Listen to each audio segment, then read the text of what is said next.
Something like, उसके लिए symbol क्या था जी? उसके लिए सिंबल होता है स्मॉल एन वाला, ठीक है। ओके, डन हो गया। ये बात हमारी ऑलमोस्ट वैसी ही है जैसे कि हमारी ओ लेवल में थी। मैंने इसमें कोई भी तब्दीली लाने की कोशिश नहीं की। और मैंने क्या बोला, ओ लेवल में भी कितनी हॉरिजॉन्टल रोज थी? 7। अभी भी अगर आप काउंट करेंगे तो कितनी हॉरिजॉन्टल रोज निकलेंगी? 7 ही रोज निकलेंगी। डन हो गया। अच्छा, लेकिन जब हम देखते हैं ग्रुप्स की तरफ, तो ग्रुप्स का कॉन्सेप्ट थोड़ा सा अजीबोगरीब सा हो गया। कुछ कैसे अजीबोगरीब हो गया? क्या उसमें अजीबोगरीब आ गया? हमने कहा जी ओ लेवल का कॉन्सेप्ट क्या है। पहले हमने यहाँ पे ओ लेवल का कॉन्सेप्ट निकाला कि ग्रुप नंबर के लिए क्या करते होते थे? नंबर ऑफ वैलेंस इलेक्ट्रॉन्स या वैलेंस शेल इलेक्ट्रॉन्स, मतलब सिंपल लफ्जों में उसको नंबर ऑफ वैलेंस इलेक्ट्रॉन्स भी हम कह सकते थे, ठीक है जी। कि नंबर ऑफ वैलेंस इलेक्ट्रॉन्स जो हैं वो डिसाइड करेंगे कि ग्रुप नंबर 2 होगा या 3 होगा। अच्छा, हमने कर लिया। अब जब हम ये वाली बात करने लगे तो मसला क्या डेवलप हुआ? स्कैंडियम का एक मसला डेवलप हुआ, और मसला डेवलप हुआ बोरॉन और एल्यूमिनियम वालों का। स्कैंडियम का वैलेंस शेल हमने देखा, वहां भी 3 थे। एल्यूमिनियम का वैलेंस शेल देखा, वहां भी 3 थे। तो क्या मसले का हल निकला? मसले का हल ये निकला कि जी in some case 3 is 3 and other cases 3 is 13 है जी। अब किस केस में हमने 3 को 3 बोला है और 3 को 13 बोला है, वो आप जो है वो मैंने कल के लेक्चर में बहुत ज्यादा उसके ऊपर लंबी चौड़ी बात कर ली थी। और लंबी चौड़ी बात में मुझे लगता है जो असल नतीजा था वो क्या था? वो असल नतीजा ये था कि जो हमारे नंबर ऑफ ग्रुप्स हैं वो या तो 8 हैं या फिर क्या है? 8 हैं के 18 हैं।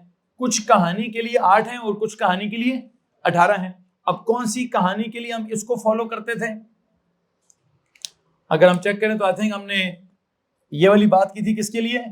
फर्स्ट 20 एलिमेंट्स के लिए। उधर मसला हमारा थोड़ा कुछ और है। जब हम ये 18 वाली बात करते हैं, ये 18 वाला मसला कब आता है? सर जी, जो 18 वाला मसला है ना, ये मसला होता है किसके लिए? ज्यादातर ट्रांजिशन एलिमेंट्स के लिए। अच्छा, इस पर मैंने कल बड़ी लंबी चौड़ी बहस की हुई है कि किसके लिए 8 हैं, किसके लिए 18 हैं, मतलब टोटल क्या करें क्या ना करें, मेन ग्रुप करें, सब ग्रुप करें, या वो नॉर्मल अंग्रेजी में 18 लिखें और रोमन अंग्रेजी में 8 लिखें।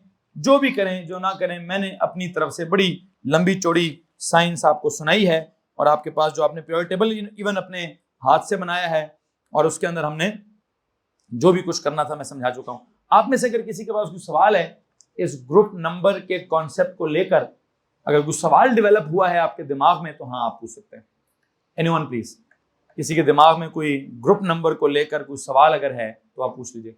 अरीबा, आप कुछ कल ज्यादा परेशान थे इस बात को लेकर, अगर आपने घर जाके रिवीजन किया है और कुछ न कुछ कोई समझ में एक्स्ट्रा इजाफा हुआ है या कोई खराबी हुई है तो आप शेयर कर सकते हैं।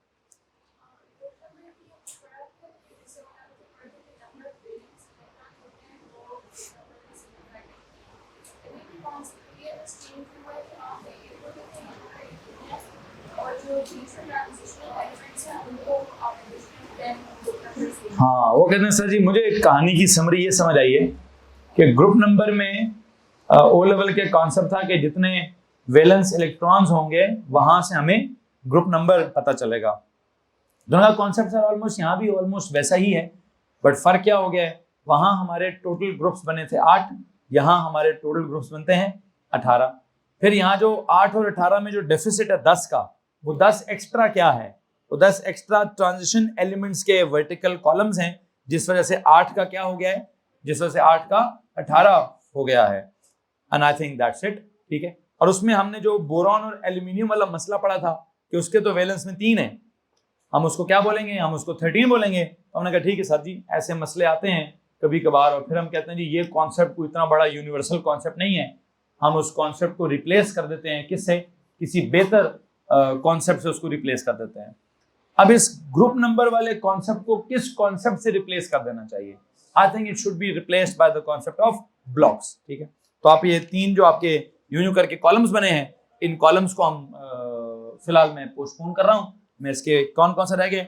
नेचर की बात रह गई है, वैलेंसी की बात रह गई है, और ऑक्सीडेशन स्टेट की बात रह गई है। तो आई थिंक मैं पहले आपको ब्लॉक नंबर समझा दूं, फिर उसके बाद वापस मैं इन तीनों कॉलम्स के ऊपर क्या कुछ मैंने लिखना है उसकी तरफ आऊंगा। तो आई थिंक आपने क्या किया हुआ है, आपने ना ये 5 कॉलम्स के बाद एक क्या ड्रॉ किया हुआ है, थोड़ा सा इसके लिए कुछ स्पेस छोड़ी होगी, उसके बाद क्या ड्रॉ किया आपने, पीरियोडिक टेबल ड्रॉ किया हुआ है। ओके, जब आपने पीरियोडिक टेबल ड्रॉ किया तो मैंने कितने एलिमेंट्स लिखवाए हैं, पहला पूरा ग्रुप लिखवा दिया, दूसरा भी पूरा लिखवा दिया है, 7th और 17th और 18th वो भी पूरा लिखवा दिया था। बाकी मैंने सिर्फ 36 एलिमेंट्स ही लिखने की कोशिश की है।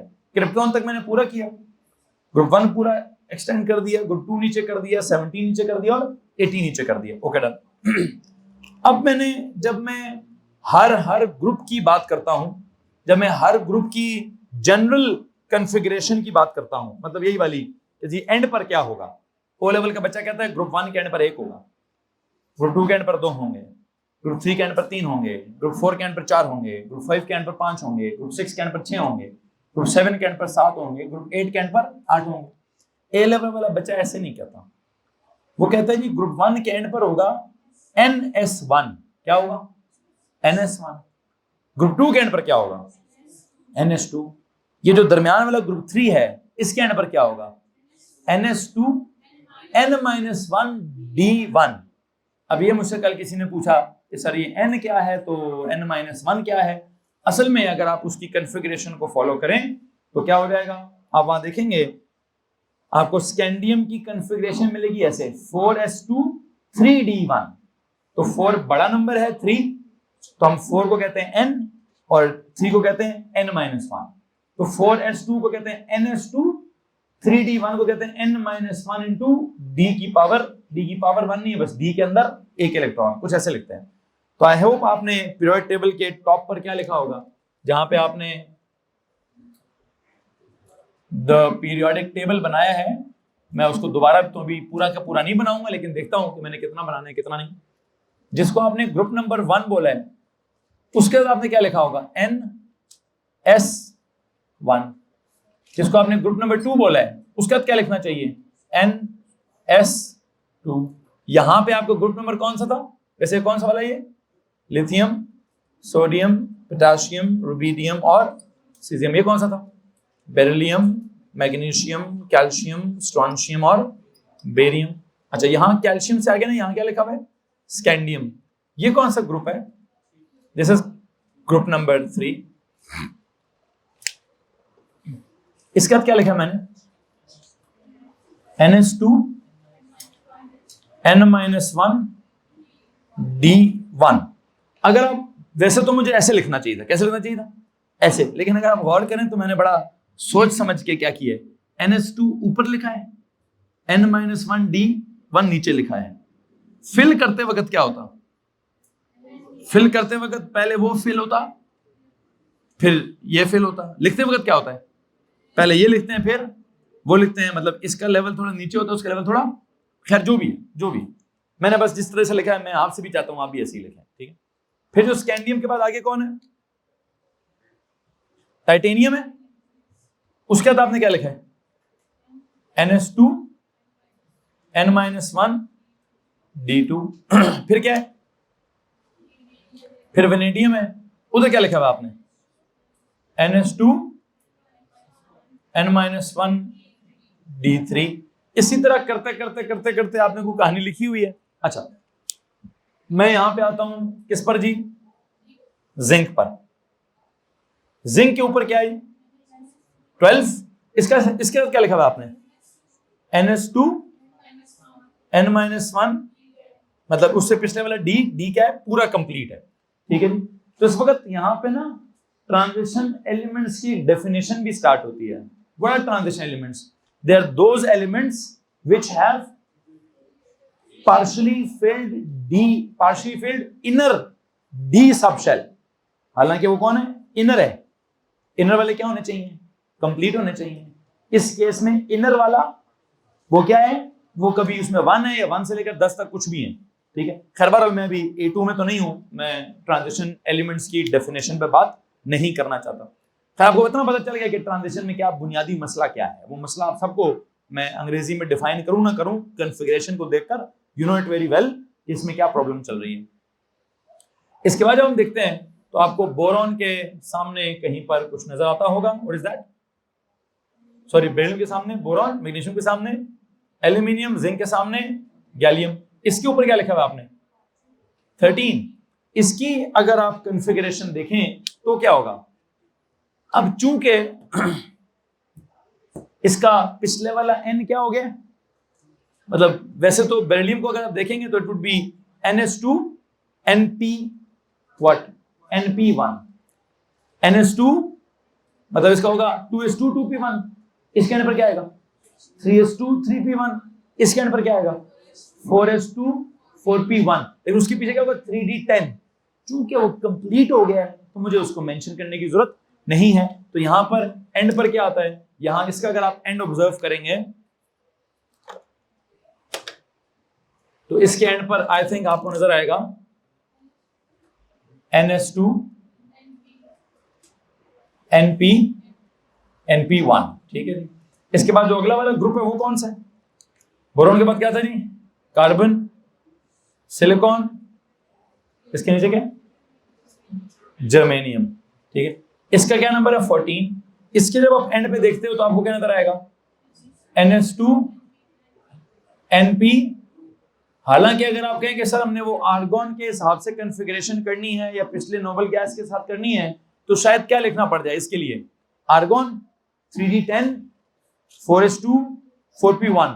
लेकिन चूंकि इसका आर्गन कंप्लीट है, 3d10 कंप्लीट है, तो इसका 3d10 मेंशन करने की जरूरत नहीं है। तो हम एंड पे क्या करते हैं? सर ये सिंपल है, इसका 4s2 है और 4p1 है। अच्छा, इसके बाद अगला कौन है जी?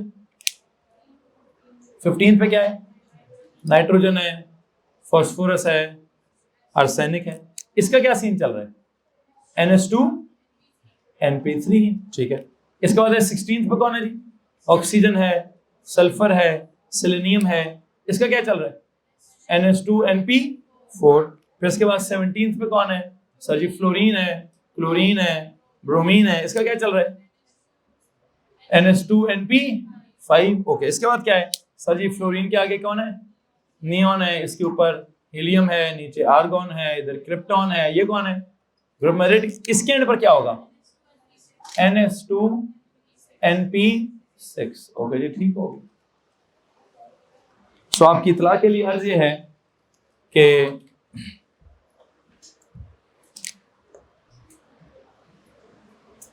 लो जी, ये आपने आई थिंक कल के लेक्चर में क्या किया हुआ है? अपना पीरियोडिक टेबल लिखा हुआ है। हर ग्रुप के ऊपर उसकी अल्टीमेट इलेक्ट्रॉनिक कॉन्फ़िगरेशन भी आपने लिख दिया है।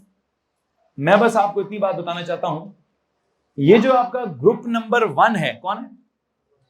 ग्रुप नंबर 1, इसका valence subshell in the filling order कौन है? S है। इसका भी valence subshell in the filling order कौन है? वो S है। तो आपकी इतला के लिए अर्ज ये है कि ये जो आपका ब्लॉक है ना, जिसमें ग्रुप नंबर कौन? ग्रुप नंबर 1 आता है और ग्रुप नंबर 2 आता है, इसको हम एक पूरे का पूरा क्या समझते हैं? इसको हम पूरे का पूरा एक ब्लॉक समझते हैं। कौन से वाला ब्लॉक समझते हैं? सर जी इसको कहते हैं S ब्लॉक। क्या कहते हैं जी? इसके लिए नाम रखेंगे जनाब साहब, क्या? S block. इसका नाम रखें जी क्या? S block. क्या नाम रख दीजिए? पहले 2 कॉलम्स को किसी डिफरेंट कलर से हाईलाइट कर लीजिए। जैसे मैं उसको अगर कोई ग्रीन कलर देना चाह रहा हूं तो मैं इस ग्रुप नंबर 1 और 2 को, इसके आउटर मोस्ट वाले में NS1 है, उसके आउटर मोस्ट वाले में NS2 है, तो मैं इसका नाम क्या रखना चाहता हूं? आपके सामने है, मैंने इसका नाम क्या रख दिया है? S ब्लॉक रख दिया है। और अगर किसी को मसला है तो प्लीज हाथ खड़ा कर दीजिए। एनीवन? नो? ओके। अगर आप इसको देखेंगे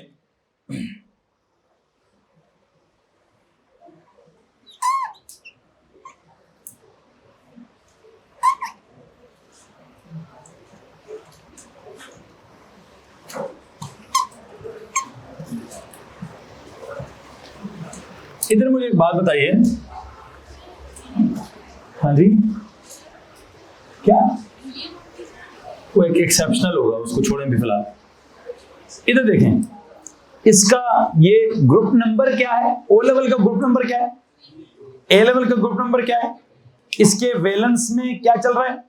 NH2 भरा हुआ है, S क्या हुआ है? भरा हुआ है, P में क्या है? 1। इसका वैसे इन सब का वैलेंस सब shell in the filling order कौन है? तो आपकी इतला के लिए कि पूरे का पूरा क्या है? ये पूरे का पूरा P ब्लॉक। ये लो जी, कहां से कहां तक? ये जो आपका ग्रुप नंबर 13 से लेकर ग्रुप नंबर 18 तक कॉन्सेप्ट है, ये सब का सब क्या है जी? सर जी ये जो है वो P ब्लॉक। किसी को मसला है इस बात से? एनीवन? ओके, आगे चलते हैं।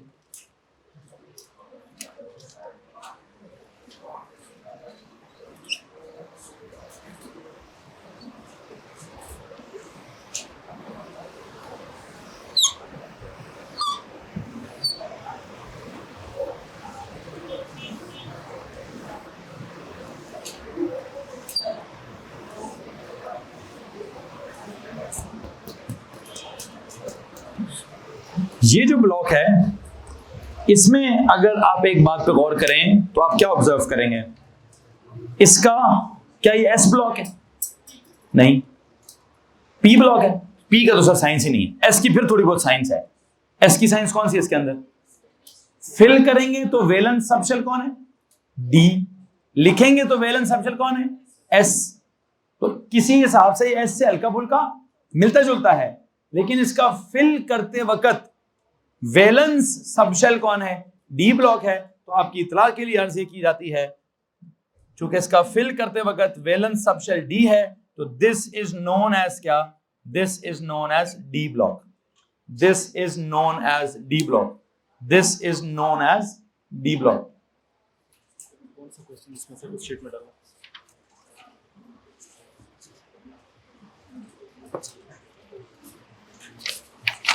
एक शीट है उनके पास, उसका क्वेश्चन नंबर 10 का पार्ट ए, ये वो है 3 मार्क्स का। कितने हो जाएंगे? 6, 7, 8, 9, 10, 11। ठीक है सर, यहाँ पर ये आ जाएगा। और फिर एक मुसीबत है कि यहाँ का क्या करेंगे?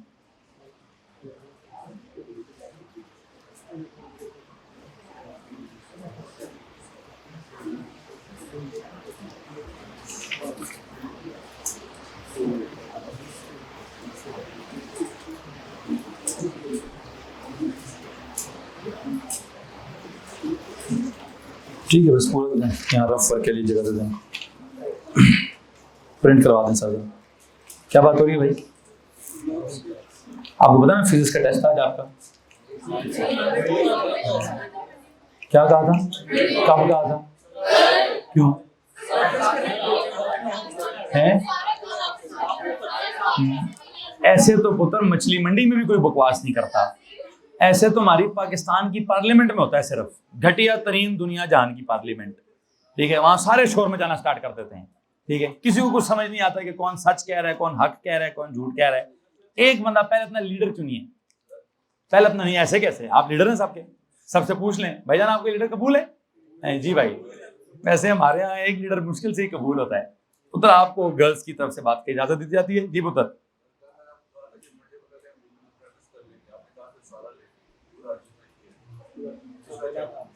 अच्छा, मतलब इसकी गवाही कौन देगा? सॉरी, कमी में पांडे हो, झूठी गवाही दे रहे हो? सच्ची है? चलो ठीक। जी बुशरा, आप क्या कह रही हो? नहीं, मुझे भरोसा है, बस आप सच बोल दो, क्या बोलना है? पिछला सारा कितना? 50 चैप्टर है। चलो ठीक है, ठीक है। मतलब आप चाहते हो अभी ये टेस्ट नहीं है, तो जरा जाके उनको रोज उनको प्रिंट ना करें, मैं इसमें कुछ और सवाल ऐड कराऊंगा।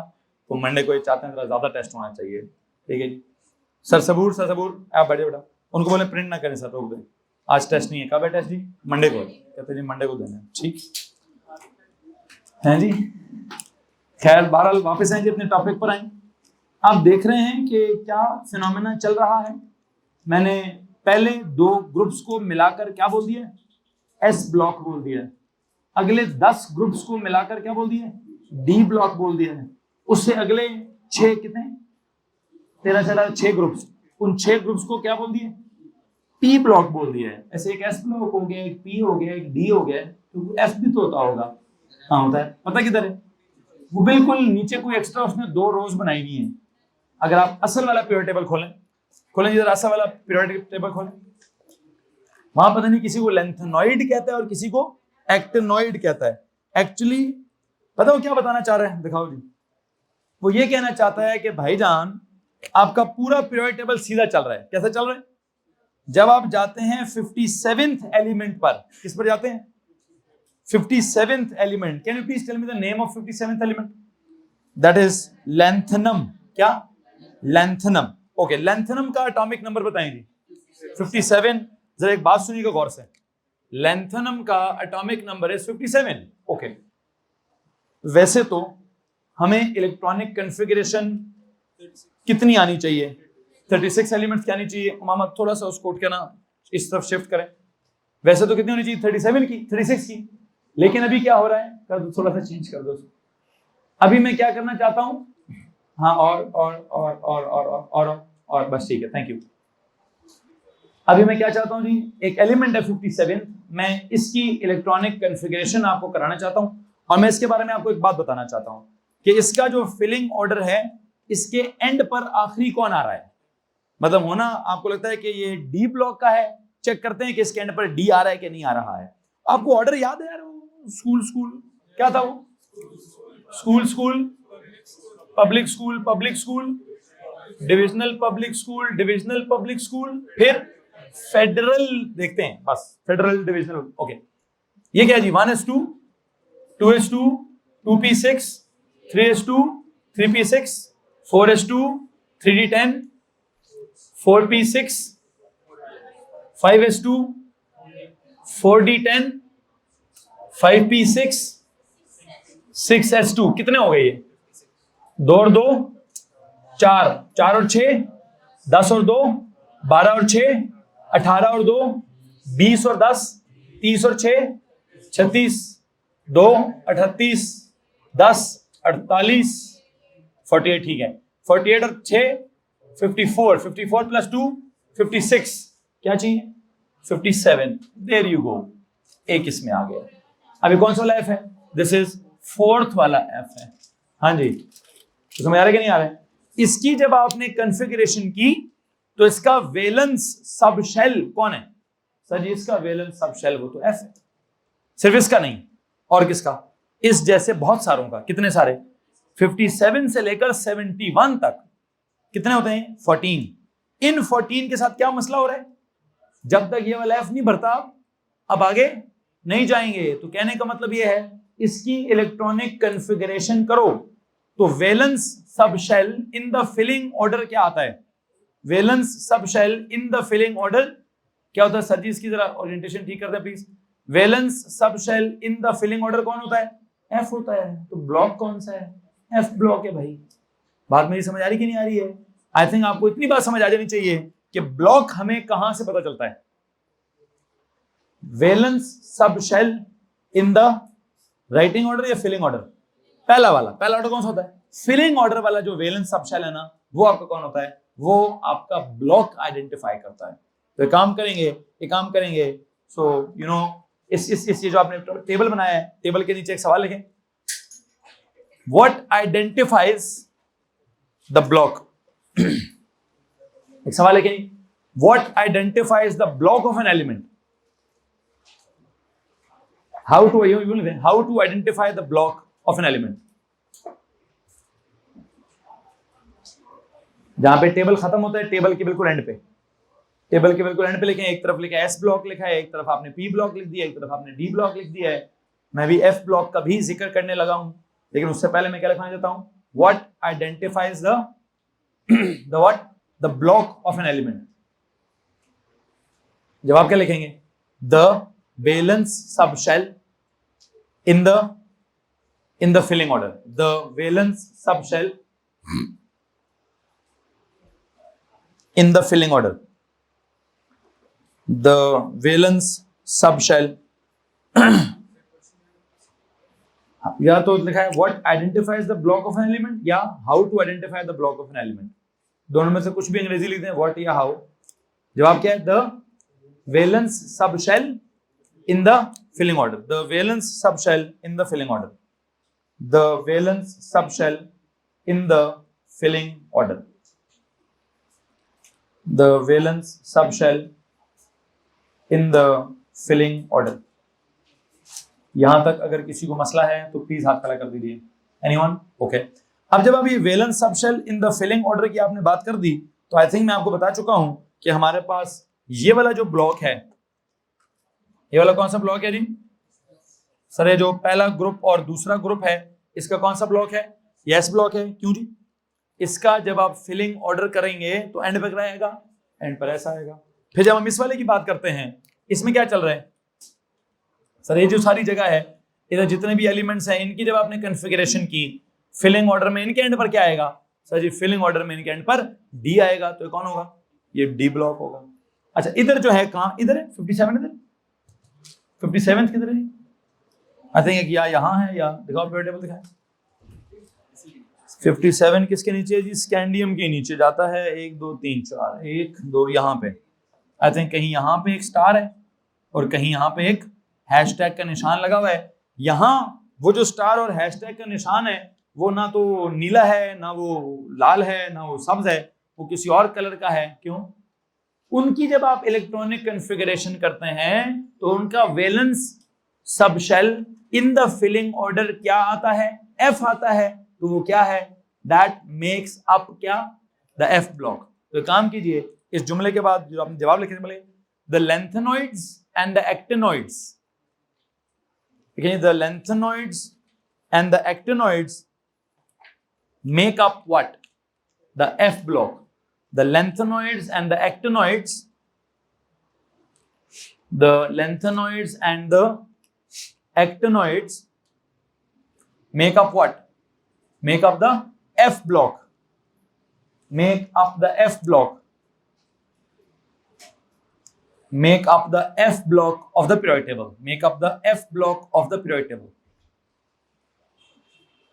For example, एग्जाम्पल में जाके लेंथनम की कॉन्फ़िगरेशन लिखते हैं। एग्जाम्पल में जाइए और लेंथनाइड, लेंथनाइड तो सीरीज का नाम है, लेंथनम उस एलिमेंट का नाम है, लेंथनम उस एलिमेंट का नाम है, उसकी इलेक्ट्रॉनिक कॉन्फ़िगरेशन लिख दीजिए प्लीज। और ये कौन सा ऑर्डर है जी? मैंने लेंथनम की कॉन्फ़िगरेशन लिखी, कौन सा ऑर्डर है बच्चों? 1s2 2s2 2p6 3s2 3p6 4s2 310 4p6 5s2 4d10 5p6। इसको हम क्या कहते हैं? वो school school public school public school सल्सबूर, इसको प्लीज चेंज करें। School school public school public school, फिर divisional public school divisional public school, फिर federal divisional public school federal divisional public school. तो उस सीक्वेंस में जब हमने इसको फिल किया तो आप देख सकते हैं कि फिलिंग ऑर्डर के एंड पर क्या आ रहा है? फिलिंग ऑर्डर के एंड पर 4f1 आ रहा है, which means क्या? which means के सर जी उसका क्या बोलते हैं? Valence subshell in the filling order क्या है? Valence subshell in the filling order जो है वो f है। यहां तक अगर आपके पास कोई सवाल है तो आप खड़ा करें जी।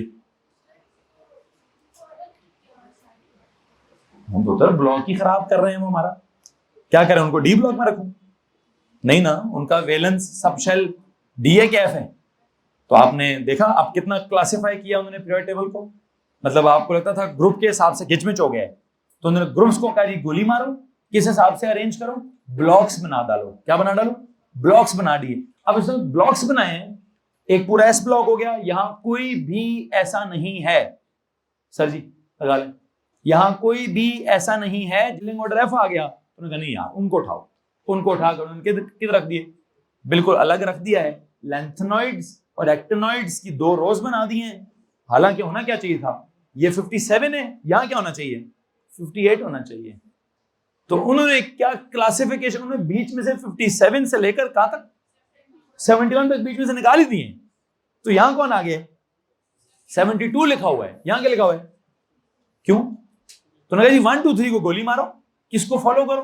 ब्लॉक्स का सीक्वेंस फॉलो करो, और अब एलिमेंट्स को ऐसे अरेंज करो, ऐसे क्लासिफाई करो कि पूरे का पूरा ब्लॉक एक जैसा बिहेव करें। मतलब एस ब्लॉक काफी हद तक एक जैसा बिहेव करता है। कैसा बिहेव करता है? ये वो मेटल्स होते हैं, कौन से वाले, सॉफ्ट या हार्ड? सॉफ्ट मेटल्स होते हैं। ये पूरा ब्लॉक कैसा बिहेव करता है? ये वो कैसे होते हैं, सॉफ्ट होते हैं, हार्ड होते हैं? इनको हम कहते हैं हार्ड मेटल्स हैं। अच्छा, एक मसला है वैसे, पी ब्लॉक बड़ा वर्सटाइल है। कैसे? स्टार्ट होता है मेटल से, दरमियान में जाता है नॉन मेटल्स, एंड में जाता है किधर होता है? तो उसमें सब कुछ है, ये बड़ा वर्सटाइल है। जब पी में एक है, मतलब पहले वाली जो कैटेगरी है थोड़ी मेटालिक है, बिल्कुल आखिरी वाली कैटेगरी नोबल गैस है, दरमियान में नॉन मेटालिक कैटेगरी भी है। जी पुत्र जी। हाँ, अब वो कहते हैं सर यार हीलियम का मसला बता दें, आप अपना पूरा सवाल एक्सप्लेन करें पूरा। किधर करूं? आपने सवाल ओ लेवल में क्यों नहीं पूछा? सर मैंने ओ लेवल किया नहीं, लेकिन ये सवाल ओ लेवल वालों ने नहीं पूछा। उनका सवाल जी ओ लेवल से जवाब देंगे। उनका सवाल ये है सर यार ये हीलियम का क्या सीन है, हीलियम की कॉन्फ़िगरेशन है 1:2, क्या जवाब है? नोबल गैस है। तो पी ब्लॉक में क्या कर रही है? हाँ, एस ब्लॉक में है, तो फिर इधर क्यों नहीं लिखी? हाँ, ओ लेवल में भी ये इस वाले फॉर्मूले को फॉलो, हालांकि ओ लेवल में भी उसके नंबर ऑफ वैलेंस इलेक्ट्रॉन्स कितने हैं? 2। किस ग्रुप में आपने रखा हुआ था? 8। तो जुमला लिखते थे क्या? Hydrogen and helium are exceptions to this rule. क्या लिखते थे जी? तो अभी भी मैं यही कहूंगा भाई, hydrogen and helium are exception to the rule. जो भी रूल मैं पढ़ा रहा हूं उसके लिए hydrogen and helium are exceptions. ठीक है जी। अब हाइड्रोजन की क्या मुसीबत है और हीलियम की क्या मुसीबत है? हाइड्रोजन वैसे कहाँ है पता नहीं, कहाँ कहीं भी रैंडमली उन्होंने लिखा होता है यहाँ। Hydrogen and helium are exceptions. एक काम करें, किसी भी पेज के हेडर पर या साइडर पर कहीं भी एक नोट लिख दें, hydrogen and helium are exceptions. लिखें तो सही ना बेटा, एक्सेप्शन एक्सेप्शन होती है, उसका दिमाग खराब होता है। हाँ, एक्सेप्शन का मतलब ही क्या है? नॉर्मल रूल को उसने फॉलो नहीं करना, तो बस अल्लाह ने कुछ किया हुआ है, सब कुछ साइंस है। हम एक्सेप्शंस क्या है कि पता क्या कर रहे हैं? जान छुड़ाना चाह रहे हैं हम। मैं कम से कम जान छुड़ाना चाहता हूँ। मेरे सिलेबस में अगर उसके अंदर की कोई लंबी चौड़ी साइंस निकालनी होगी मैं निकाल देता। तो मैं सिर्फ ये कह रहा हूँ, ये हमारे जितने बनाए हुए असूल हैं उनको फॉलो नहीं करता। इस वजह से हम क्या करते हैं, हाइड्रोजन तो बिल्कुल भी किसी को फॉलो नहीं करता, तो हमने हाइड्रोजन को किसी भी ग्रुप में नहीं रखा। क्या नहीं किया? वो उसकी कुछ प्रॉपर्टीज मेटालिक मेटल्स जैसी हैं, कुछ प्रॉपर्टीज नॉन मेटल्स जैसी हैं, कुछ प्रॉपर्टीज मेटलॉइड जैसी हैं, और सारी मिक्स्ड प्रॉपर्टीज हैं उसकी। तो उसको हम किसी भी ग्रुप में या किसी भी ब्लॉक में रखते ही नहीं। हाँ, हीलियम के साथ हम क्या करते हैं, उसकी एक प्रॉपर्टी बहुत ज्यादा मैच करती है किसके साथ? नोबल गैसेस के साथ। ठीक है, तो हम उसको कहते हैं तुम नोबल गैस हो, उधर जाके चुप करके बैठ जाओ वहां पे। ठीक है जी। तो अदरवाइज हम उसको भी क्या करते हैं, हम उसको भी कहीं ना रखते हैं। हाइड्रोजन को हमने कहा ना तुम्हारा कोई ग्रुप नहीं है, तुम्हारा कोई ब्लॉक नहीं है। ठीक है, बिकॉज उसकी प्रॉपर्टीज मतलब अजीब ही है, वो 1s1, एक ही उसमें इलेक्ट्रॉन है, एक ही उसमें प्रोटॉन है, कोई उसमें न्यूट्रॉन नहीं है। अब उसको क्या होता है, वो एक लूज भी करता है, वो एक गेन भी कर सकता है, वो एक शेयर भी कर सकता है, वो मेटल भी है, वो नॉन मेटल भी है, वो मेटलॉइड भी है, वो बहुत कुछ है। तो साइंसदान कहते हैं यार फिर ना उसको इधर रखो तो ना उसको उधर रखो, तो ना उसको इधर रखो, तो कहीं भी रख दो। कहो जी belongs to no group, it belongs to no block, but it is something exceptional. What is the exception? फिर कभी जब बहुत बड़े हो जाओ और दिमाग खराब हो जाए तो पीएचडी जब करनी हो तो उसको देख लेना कि उसको क्या मसला है क्या नहीं है। या फिर वहां पे कोई लोग कहेंगे सर जी उसको ग्रुप 1 में रखें, क्यों? ये एक लूज करता है। कोई कहेंगे इसको हैलोजेंस के ग्रुप में रखें, क्यों? वो एक गेन करता है। कोई कहेगा सर जी इसको ग्रुप नंबर 4 पे रखें, क्यों? ग्रुप 4 भी 4 आउट ऑफ 8 होता है, ये भी 1 आउट ऑफ 2 होता है। लाइक ग्रुप 4 में क्या है, वैलेंस शेल हाफ फिल्ड है, 8 होने चाहिए तो 4 होते हैं, मतलब कार्बन और 4 या 14 वाली बात कर रहा हूँ। हाइड्रोजन में भी क्या होता है, वो क्या होने चाहिए, 2 होने चाहिए तो 1 है। तो बहुत सारी साइंस है कि कोई कहता है तो रख दें, कोई कहता है तो रख दें, कोई कहता है तो रख दें। तो पीरियोडिक टेबल ए लेवल वाला क्या कहता है, कहता है भाई कहीं ना रखें, छोड़ दें इसको आप। ठीक है, इसको आप कहीं भी नहीं रखें, इसके बारे में कोई सवाल पूछे ही हम आपसे, ना आप सोचें ना हम सोचते हैं। आपके पास और बहुत ढेर सारी केमिस्ट्री है, उसको समझ लें। ये एक्सेप्शनल केमिस्ट्री जो है ना, हम बहुत बाद में जाके डिस्कस कर लेंगे। हीलियम के साथ उन्होंने क्या किया, कहा तो उसको भी एक्सेप्शन है, लेकिन उसको कुछ इलाज निकाल दिए। क्या इलाज निकाल दिए? सर पहले शेल में 2 इलेक्ट्रॉन होते हैं। एक प्रॉपर्टी तो बड़ी वैलिड है ना कि its valence shell is complete, it is stable, it will not lose not gain. तो ये इतनी सॉलिड प्रॉपर्टी है कि इसको उठा के नोबल गैस के पास रखें, तो उन्होंने उधर उठा के रख दिए। अदरवाइज मैं कहीं साइड पे या हेडर पे क्या लिखाऊंगा, hydrogen and helium are exceptions to the rules, whatever the rules are. ठीक है, और कुछ चलें, और भी कुछ सवाल था यार? हाइड्रोजन का हीलियम का मारे गोली पुत्र, मैं पढ़ा रहा हूँ एसपीडीएफ। ठीक है, अपना सवाल भी जरा चेक किया करें। टॉपिक कुछ पढ़ाता हूँ, पूछते कुछ हैं। टॉपिक मेरा एस ब्लॉक चल रहा है, पी ब्लॉक चल रहा है, डी ब्लॉक चल रहा है और एफ ब्लॉक चल रहा है। एफ ब्लॉक में मैंने क्या क्या दिया, 57 से लेकर 71 तक जो एलिमेंट्स हैं उनकी कॉन्फ़िगरेशन करते वक्त फिलिंग ऑर्डर के एंड पर कौन सा सबशेल होगा, एफ, तो उसका नाम क्या है, एफ ब्लॉक है। और उसकी प्रॉपर्टीज क्या होंगी, आई थिंक दे आर काफी सारी मुख्तलिफ सी प्रॉपर्टीज होंगी। खैर बार अगर हम वापस आए, अब अगर मैं आपको ये कहूं कि जो एलिमेंट्स होते हैं in a block, in a particular block, काफी हद तक सिमिलर होते हैं, तो आप मान जाएंगे 2 बातें सुनकर। एस ब्लॉक वाले हैं soft metals, S block, S for soft, S block, तो इनके साथ क्या लिखेंगे, एक काम करते लिखेंगे सॉफ्ट मेटल्स।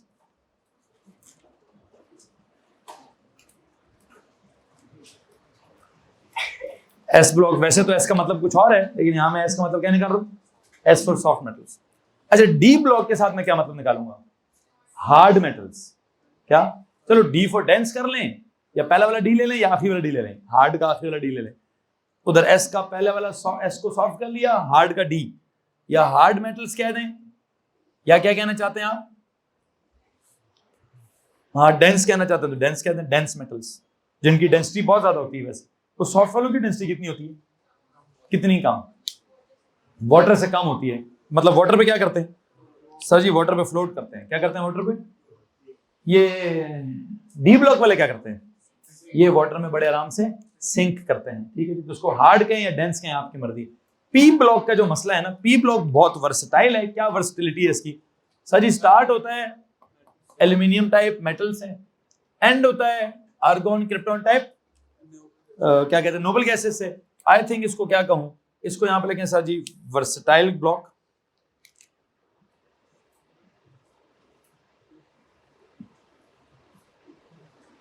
क्या जी वर्सेटिलिटी है इसकी, इसके शुरू में क्या है, मेटल्स हैं, थोड़ा आगे जाए तो क्या है, मेटलॉइड्स हैं, थोड़ा और आगे जाए तो क्या है, नॉन मेटल्स हैं, और आगे जाए तो क्या है, और आगे जाए तो क्या है जी, नोबल गैसेस हैं। किसी को अगर मसला है तो प्लीज हाथ खड़ा करेंगे, यहां तक किसी को मसला है तो प्लीज हाथ खड़ा करेंगे। अब इसमें जहां तक एफ ब्लॉक का ताल्लुक है, आपको पता है वो वैसे ही हमारे सिलेबस से बाहर है, मैं उसके बारे में कोई भी ज्यादा लंबी चौड़ी बात नहीं करना चाहता। तो आई थिंक आपने एक चीज पे गौर किया, मैं ना इनमें से 5वीं बात भी डिस्कस कर गया हूं। कौन सी बात, नेचर वाली बात भी डिस्कस कर गया हूं। या आपने ओ लेवल में कैसे नेचर डिफाइन की थी, आपके ओ लेवल में जी मेटल होता है, नॉन मेटल होता है, बस यही होता है। ऑल नोबल गैस भी होता है, पढ़ा तो आपने वहां ट्रांजिशन भी है कुछ हद तक, लेकिन जनरल फीलिंग हमारी क्या होती है वहां पे, मेटल को लेकर और नॉन मेटल को लेकर। ये मेटल हम किसको बोलते हैं, जिसने इलेक्ट्रॉन्स लूज करने होते हैं। नॉन मेटल हम किसको बोलते थे, जिसने इलेक्ट्रॉन्स शेयर या गेन करने होते थे। ठीक है जी, बहरहाल अगर आप वापस 1-2 पेजेस पीछे चले जाएं, जहां पे आप नेचर की बात करेंगे, तो वहां पे ना नेचर का बहुत ज्यादा अमल दखल किसके साथ है। नेचर हम बाद में देखते हैं, पहले क्या देखते होते हैं, पहले वैलेंसी देखते होते हैं। क्या देखते होते हैं जी, तो आई थिंक मैं इस ब्लॉक वाली बात को वाइंड अप करके वापस आता हूं, ताकि मैं ब्लॉक वाली बात और नेचर वाली बात को आपस में क्या कहते हैं रिलेट कर सकूं। वैलेंसी की बात पहले समझा देनी चाहिए मुझे। एक होता है वैलेंस शेल, ये क्या होता है, what is valence shell, the outermost shell. फिर एक होता है वैलेंस इलेक्ट्रॉन्स, वो क्या होता है, electrons in the valence shell. फिर होता है valency, what is valency, the number of electrons an atom will lose or gain or share to what? To complete the, या तो कहते हैं to complete the valence shell, या कहते हैं to get the stability. खैर बहरहाल जो भी है, what is valency? It is the number of electrons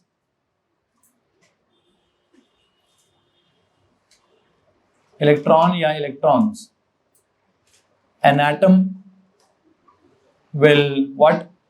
will lose, gain or सबूत जरा चेक करें प्लीज. ये ओरिएंटेशन ठीक है कैमरा की, बेटा चेक करो ठीक चल रहा है, इधर ही स्पॉट हुआ है, ठीक है. Number of electrons an atom will lose, gain और share. Number of electrons an atom will lose, gain और शेयर क्या करने के लिए? To complete the valence shell, hence to get stable. उसके लिए आपने ओ लेवल में एक एलिमेंट को क्या किया होगा? फॉलो किया होगा. यार इसको इतने लूज करने चाहिए, इसको इतने गेन करने चाहिए, इसको इतने शेयर करने चाहिए, ठीक है. वो जिस टेबल की मैं बात कर रहा हूं, मैं आजकल ओ लेवल वालों को करा रहा हूं, वो वाला टेबल इलेक्ट्रॉनिक कॉन्फ़िगरेशन का, के बाद उसकी क्या ग्रुप नंबर है, क्या उसका पीरियड नंबर है, क्या उसकी वैलेंसी है, क्या उसकी ऑक्सीजन स्टेट है, क्या उसकी नेचर है. मैं वो वाला एक ओ लेवल की शीट आपको भी भेज दूंगा, वहां से चेक कर लीजिएगा. बहरहाल मैं अभी एक एलिमेंट के बारे में, उसकी वैलेंसी क्या है, ये डिस्कस करने के मूड में नहीं हूं. ये ऑर्डिनरी लेवल पर एक एलिमेंट को पकड़ के हम वहां कर लेते थे कि हाँ आपने पूछना है तो मैं जनरल बता देता हूँ. पूरे ग्रुप 1 की क्या वैलेंसी है? एक लूज करना है उसने. पूरे ग्रुप 2 की क्या वैलेंसी है? उसने 2 लूज करने हैं. इधर वाले ग्रुप 3 से 10 तक वालों की, मतलब 3 से 10 तक वालों की क्या वैलेंसी है? सर वेरिएबल है, कभी 3 लूज करें, कभी 2 लूज करें, कभी 5 करें, कितने भी करें. अच्छा, यहाँ इनकी वालों की क्या वैलेंसी है? सर जी 0 वैलेंसी है, जिस वजह से ओ लेवल में इसको कहते हैं ग्रुप नंबर 0 कहते होते थे. क्या कहते थे? 0. अच्छा, इनकी क्या वैलेंसी है? या एक गेन करते हैं या एक शेयर करते हैं. ये क्या करते हैं? या 2 गेन करते हैं या 2 शेयर करते हैं. ये क्या करते हैं? 3 गेन या 3 शेयर, ये 4 शेयर. ये क्या करते हैं? ये 3 लूज करते हैं. तो ये किस जैसे हैं? ये थोड़ा मेटल्स जैसे हैं. बहरहाल आई थिंक वैलेंसी की डेफिनेशन आपको आती है. वैलेंसी के बाद ये क्या लफ्ज है जी? Oxidation state. ऑक्सीजन स्टेट भी होता है और ऑक्सीडेशन नंबर भी बोलते हैं उसको. क्या बोलते हैं? क्या होता है? जब लूज हो जाए या गेन हो जाए तो जो आयन बन जाता है उसके ऊपर क्या चार्ज? तो the apparent charge, what is it? It is the apparent charge, the apparent charge written on an ion. अब वो आयन क्या होता है? सर जी आयन के बारे में आपने पढ़ा दिया पीछे कहीं कि कैटायन भी होता है और एनायन भी होता है, पॉजिटिव भी होता है और नेगेटिव भी होता है. लूज करके क्या बनता है? पॉजिटिव. तो गेन करके क्या बनता है? नेगेटिव. यहां पे अगर आप लूज करके बनाएंगे कैटायन होता है या फिर एनायन होता है.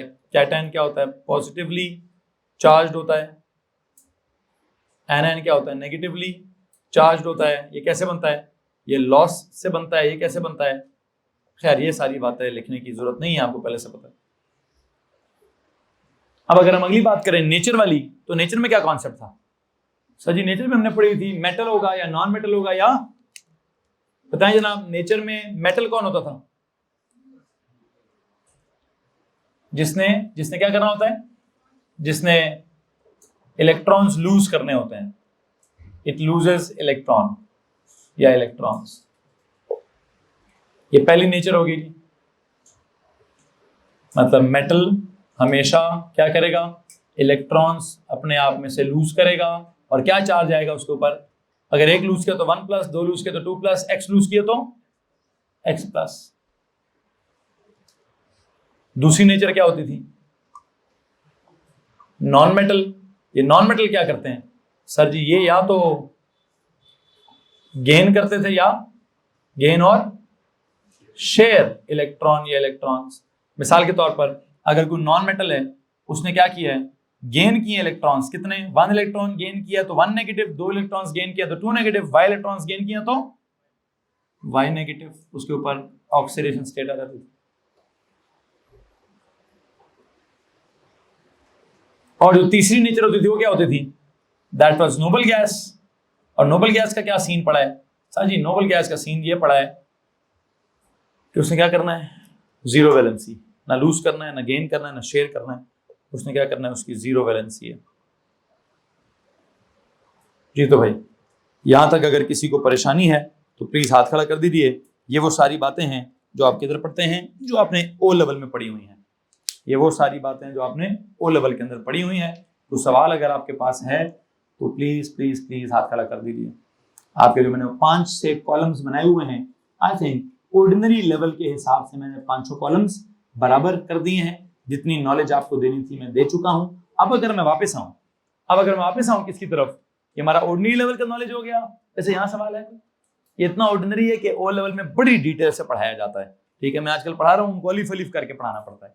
एक एक एलिमेंट की इलेक्ट्रॉनिक कन्फिगरेशन लिखवाओ, एक एक एलिमेंट की क्या करो, उनको क्या बोलते हैं, group number, period number, valency, oxygen state और फिर नेचर, ये सब कुछ उनको समझाना है। आपके लिए जनरल बात मैं सर कर चुका हूं। आपको तो मैं पूरे का पूरा पीरियड टेबल भी आप बना चुके हैं, आप उसके साथ ग्रुप भी 8-18 लिख चुके हैं, पीरियड्स भी आपको मालूम है 7 हैं। पहली रो, दूसरी रो, तीसरी रो, चौथी रो, पांचवी रो, छठी रो, इसके नीचे भी एक रो है वैसे वो फ्रेंशियम वाली 7 रोज, उसके नीचे भी 2 रोज हैं। वो 2 रोज नहीं है, वो 2 रोज हमने यहाँ से कट क्रॉप किया हुआ है। यहाँ से कुछ 14 एलिमेंट्स निकाल के अलग से हमने कोई 2 सीरीज बनाई हुई हैं। बहरहाल अब अगर हम वापस आ जाएं पीरियोडिक टेबल की तरफ, ओ लेवल की बात को खत्म करें और ए लेवल की बात को अगर मैं कैरी करूं, तो आई थिंक हमें काफी हद तक पीरियोडिक टेबल की अंडरस्टैंडिंग हो चुकी है। क्या अंडरस्टैंडिंग हो चुकी है? कि सर जी पीरियोडिक टेबल है, बिल्कुल ठीक है। एलिमेंट्स अरेंज्ड हैं, बिल्कुल ठीक है। किस तरह से अरेंज्ड हैं? प्री ऑर्डिनरी वर्ड क्या है? Elements are arranged in order of increasing atomic number, ये pre ordinary level. Ordinary level क्या है? Elements are arranged in order of increasing atomic number in such a way, what happens, in such a way that 7 periods and 8 columns are developed. ये हमारा O level आ गया। ए level में क्या कहते हैं हम? Elements are arranged in order of increasing atomic number in such a way that 7 periods and 18 groups are developed. या फिर क्या कहते हैं? In such a way that 4 blocks are developed. One is known as S block, the other is known as P block, there is B block and there is F block. S block की properties का जहां तक ताल्लुक है, they are soft metals. D block की properties का ताल्लुक है, they are hard metals. P block की properties का ताल्लुक है, they are, it's a versatile block which contains क्या, इसके स्टार्ट में मेटल्स हैं, थोड़ा आगे जाओ तो नॉन मेटल्स हैं, थोड़ा आगे जाओ तो क्या है, नोबल, मतलब एंड पे नोबल गैसेस हैं। और इसमें अगर आप एक काम करें तो आई थिंक आपने ओ लेवल्स में भी शायद मैंने आपको पढ़ाया हो, क्या पढ़ाया होगा, ये जो यहां है ना, यहां से एक स्टेयर केस बनती है। क्या बनती है जी?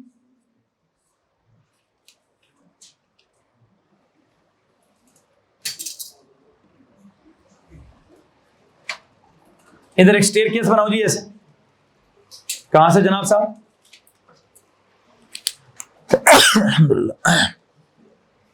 ये बोरॉन से प्लीज इस तरह की एक स्टेयर केस बनाइए।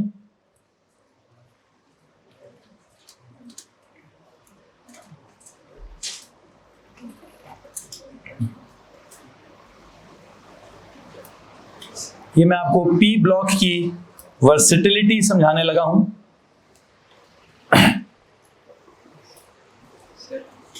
देयर इज अ, क्या होता है? तो मैंने जैसी बनाई है बिल्कुल ऐसी ही होती है। ठीक है, जैसी बनाई है वैसी बनानी है।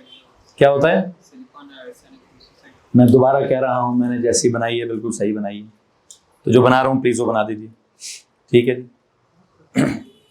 बोरॉन, अब पहले स्टेयर केस ड्रॉ करें फिर पता तो चले ना करना क्या है। वो भाई पहले मुझे कहते हैं सर ऐसे नहीं होता है, वैसे होता है। बात तो समझाने दो, करना मैंने क्या है, फिर उसके बाद आप मुझे बता देना आप सही कह रहे हो कि मैं सही कह रहा हूं। जहां तक भी आपका जाता है, आप पूरे का पूरे पहले वाले पेज के पीरियोडिक टेबल पे बनाते हो तो वहां बना लो। अभी जो बनाया है यहां बनाना है तो यहां बना लें, जिधर भी आपका दिल करता है बना दें। जब मुझे पहले वाला पेज का पीरियोडिक टेबल दिखाएं, पेंसिल दें, लेड पेंसिल। मैंने कहा जी मैंने बोरॉन से स्टार्ट करना है।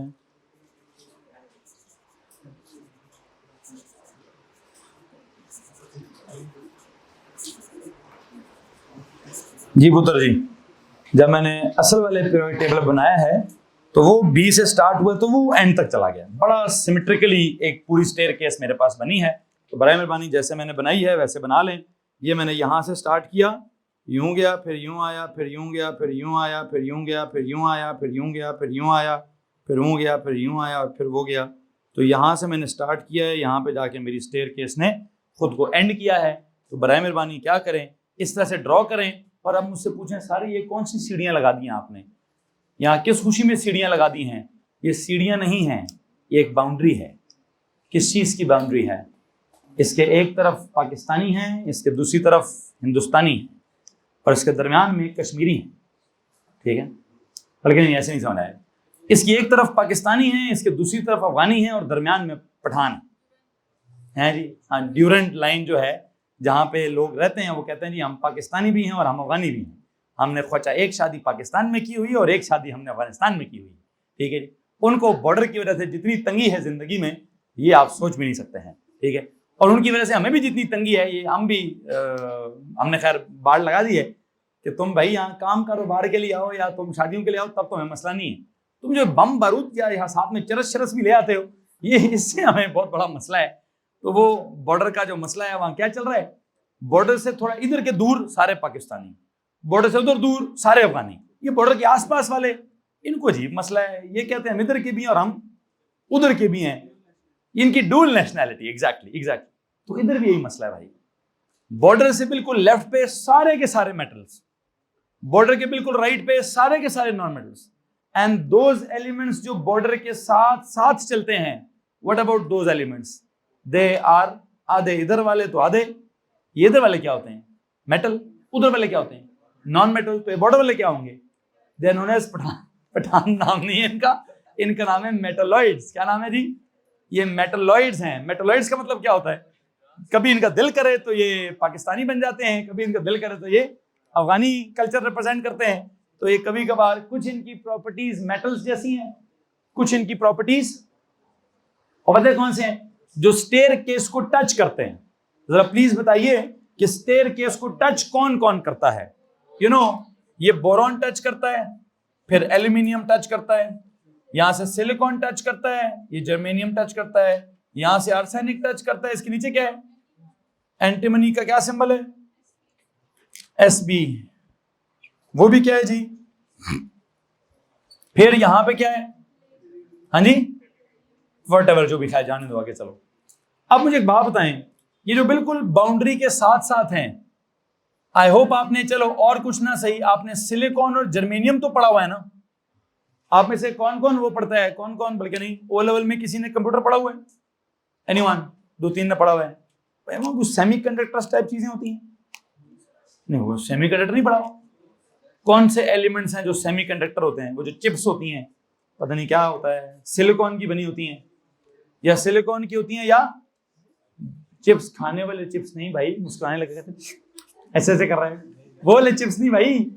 वो कौन सी चिप्स होती हैं, कोई इलेक्ट्रॉनिक्स वाली को पता नहीं, माइक्रो चिप्स वगैरह वगैरह, वो कहानी है।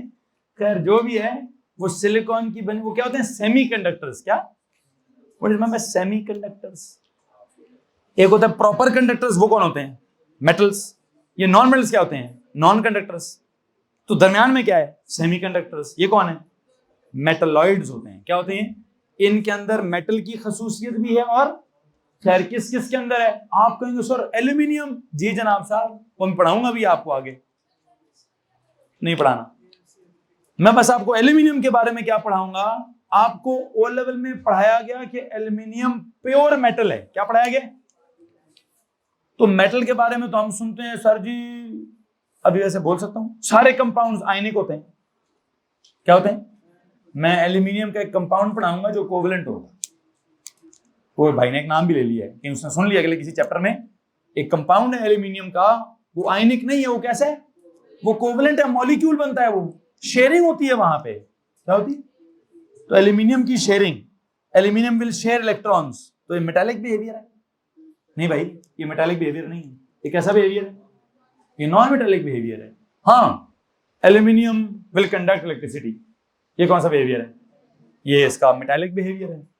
तो ये जो स्टेयरकेस के साथ साथ हैं, ये कौन है भाई? ये वो जो है ना, ये पाकिस्तानी और अफगानी का बीच का कोई निजाम है इनका। ये वो पठान है जो इधर की प्रॉपर्टीज भी रखते हैं और उधर की प्रॉपर्टीज भी रखते हैं। इनमें से किसी का दिमाग खराब हो जाए तो वो तालिबान बन जाता है।